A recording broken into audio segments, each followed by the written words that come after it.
खंडवा कांग्रेस अनुसूचित जनजाति के कार्यकर्ताओं ने सुप्रीम न्यायाधीश पर हुए हमले के विरोध में सौंपा ज्ञापन। खंडवा भारत की सर्वोच्च न्यायपालिका के मुख्य न्यायाधीश न्यायमूर्ति BR गवाई पर हुए हमले के विरोध में खंडवा कांग्रेस एवं अनुसूचित जनजाति के कार्यकर्ताओं ने खंडवा तहसीलदार को सौंपा ज्ञापन। संवाददाता दिलावर खान की रिपोर्ट। जो पूरे भारत का चीफ जस्टिस है और जिनको कि प्रोटोकॉल के तहत समस्त राष्ट्रपति के बाद अगर कोई पद आता है तो CJI का आता है, ऐसे व्यक्ति का अपमान जूता फेंककर एक मनुवादी सोच के व्यक्ति ने किया है, तो उसी व्यक्ति और उसके जैसे सोच के कई व्यक्तियों के लिए हम लोग आज कांग्रेस पार्टी अनुसूचित जाति विभाग की तरफ से आप लोगों को कलेक्टर महोदय के माध्यम से महामहिम राष्ट्रपति जी के लिए एक ज्ञापन प्रेषित कर रहे हैं। तो मैं ज्ञापन का वाचन कर देता हूं। महामहिम राष्ट्रपति महोदया, राष्ट्रपति भवन नई दिल्ली।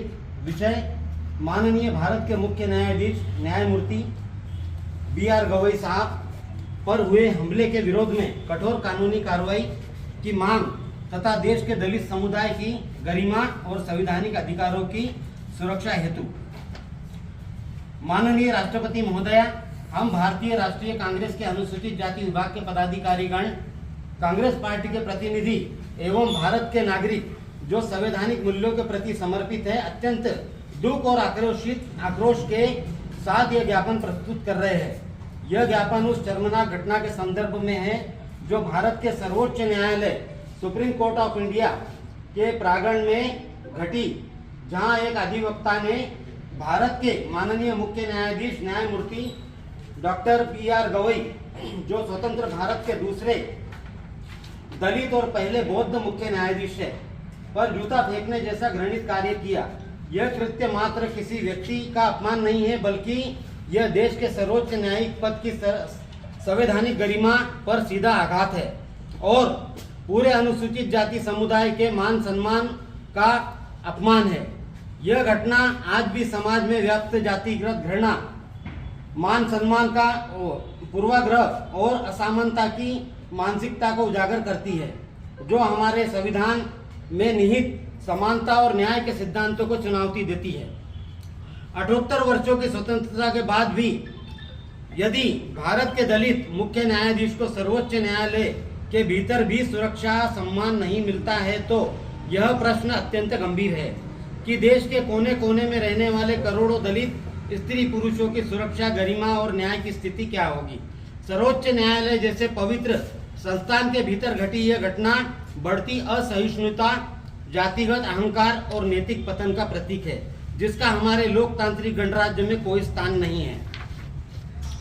हम राष्ट्रपति महोदय से निम्नलिखित कार्यवाही की तत्काल मांग करते हैं। इस घटना की पूर्ण, निष्पक्ष एवं समयबद्ध जांच कराई जाए तथा इस घृणित कृत्य को अंजाम देने वाले अधिवक्ता की तत्काल गिरफ्तारी और अभियोजन प्रोसिक्यूशन सुनिश्चित किया जाए। भारत सरकार को निर्देश दिए जाए कि आरोपी के विरुद्ध गैर कानूनी गतिविधियां निषेध अधिनियम UFA के तहत कार्रवाई की जाए, जो कि यह कृत्य जातिगत घृणा फैलाने और संवैधानिक प्राधिकरण पर आक्रमण करने के समान है। भारत सरकार एवं सभी राज्य सरकारों को निर्देशित किया जाए कि वे दलितों के विरुद्ध किसी भी प्रकार के जातिगत उत्पीड़न, भेदभाव या हिंसा के प्रति शून्य सहिष्णुता नीति, जीरो टॉलरेंस पॉलिसी अपनाएं। विशेष रूप से न्यायपालिका, प्रशासन और शैक्षणिक संस्थानों में न्यायिक व विधिक समुदाय, जुडिशियल एंड लीगल फार्टिनिटी के भीतर संवैधानिक मूल्यों, समानता, बंधुत्व और प्रत्येक नागरिक के प्रति समान सम्मान को सुदृढ़ करने हेतु एक राष्ट्रीय जागरूकता अभियान चलाया जाए। दलित वर्ग के सार्वजनिक पदों पर आसीन व्यक्तियों के, विशेष रूप से न्यायपालिका में कार्यरत दलित अधिकारियों एवं न्यायाधीशों की सुरक्षा एवं संवैधानिक संरक्षण की व्यवस्था को राष्ट्रपति महोदय के प्रत्यक्ष पर्यवेक्षण में सुदृढ़ किया जाए। हमारा दृढ़ विश्वास है कि किसी दलित पर आक्रमण भारत के अंतःकरण पर प्रहार है और भारत के मुख्य न्यायाधीश पर हमला संविधान पर सीधा आघात है। अतः हम महामहिम राष्ट्रपति महोदय से निवेदन करते हैं कि इस तरीके की मनुवादी सोच को लोगों में लागू करने का काम अप्रत्यक्ष रूप से भारतीय जनता पार्टी कर रही है, उसका विरोध करने के लिए आज हम आए।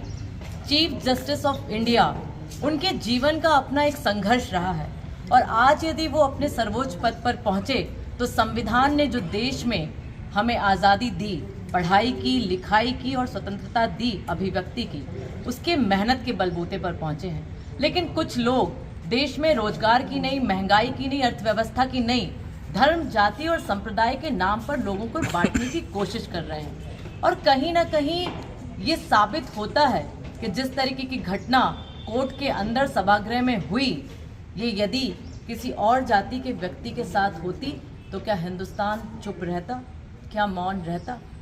मैं कहना नहीं चाहती, लेकिन ये शब्दों का प्रयोग मुझे करना पड़ रहा है कि एक दलित वर्ग से आने वाला व्यक्ति, जिसने इस देश में संविधान ने जो अधिकार दिया उसको अपनी जीवन शैली में अपनाकर, उसमें विश्वास रखकर, लगन से मेहनत की, पढ़ाई की और आज इस देश के सर्वोच्च पद पर पहुंचा, तो केवल वो दलित है इसलिए बाकी जातियां उसका सम्मान नहीं करेंगी? ये कौन सी सोच है?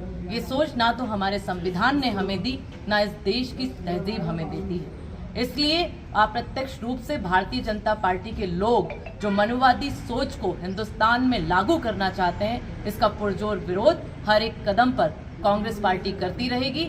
मुझे गर्व है कि आज मेरे राहुल वैद्य जी ने इसका नेतृत्व किया और अपने समुदाय की लड़ाई लड़ने के लिए पूरी ताकत से जमीन पर उतरे। बहुत बहुत साधुवाद। जब भी किसी समाज पर अन्याय होगा, कांग्रेस परिवार के लोग ताकत के साथ उनकी लड़ाई लड़ने के लिए खड़े हुए मिलेंगे।